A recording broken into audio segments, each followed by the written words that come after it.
সুপ্রিয় দর্শক মণ্ডলী, আমি ডাক্তার মোহাম্মদ হাসান আলী, নাক কান গলা বিশেষজ্ঞ।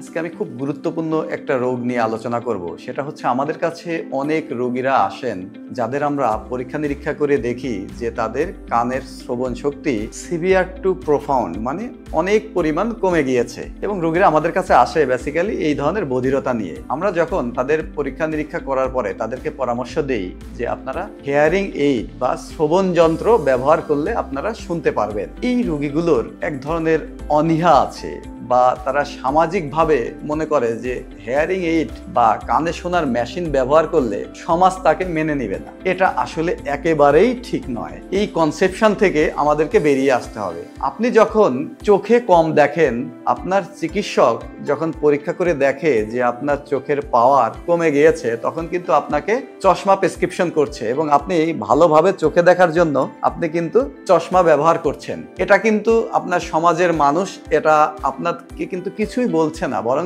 চশমা যদি আপনি ব্যবহার করেন, এটা অনেক ক্ষেত্রে একটা স্মার্টনেসেরও লক্ষণ বটে। যে অনেক মানুষ চশমা ব্যবহার করলে মনে হয় যে না, এই লোকটা মনে হয় একটা ভদ্র ঘরের মানুষ, এ ধরনের একটা ব্যাপার মনে হয় আর কি। তো আপনি যদি চশমা ব্যবহার করতে পারেন চোখে কম দেখার জন্য, তাহলে কানে কম শুনেন আপনি, যে জন্য আপনি আশেপাশ থেকে কে ডাকছে বা আপনার সামাজিক জীবন মারাত্মকভাবে ব্যাহত হচ্ছে, সেক্ষেত্রে আমরা যখন প্রেসক্রিপশন করি যে আপনারা হেয়ারিং এইড বা কানে শোনার যন্ত্র বা শ্রবণ যন্ত্র ব্যবহার করুন, এটা ব্যবহার করলে আপনাদের কেমন যেন একটা হেজিটেশন কাজ করে। সো আমি আমার দর্শক শ্রোতা মণ্ডলী বা আমার সম্মানিত রোগীদেরকে বলবো, এখানে হেজিটেশন বা কনফিউশনের কিছুই নেই।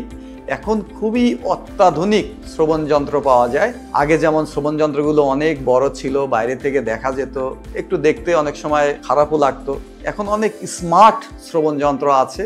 এমনকি আপনি এমন শ্রবণ যন্ত্র পাওয়া যায় যে আপনি দুই কানের ভিতর ব্যবহার করেন, বাইরে থেকে দেখার কোনো সুযোগ নেই। আপনি এই যন্ত্র ব্যবহার করে আপনি স্বাভাবিক শুনতে পারেন। আপনার দৈনন্দিন জীবনে চলাফেরা একেবারেই স্বাভাবিক হবে। সেই জন্য আমি আপনাদেরকে বিনীত রিকোয়েস্ট করব, আপনার বিশেষজ্ঞ ইএনটি ডক্টর যদি আপনাকে শ্রবণ যন্ত্র ব্যবহারের পরামর্শ দেন, তাহলে আপনি একেবারে বিনা দ্বিধায় শ্রবণ যন্ত্র ব্যবহার করতে পারেন। সেক্ষেত্রে আপনার কোয়ালিটি অফ লাইফ, জীবনযাত্রার মান অনেক বেড়ে যাবে।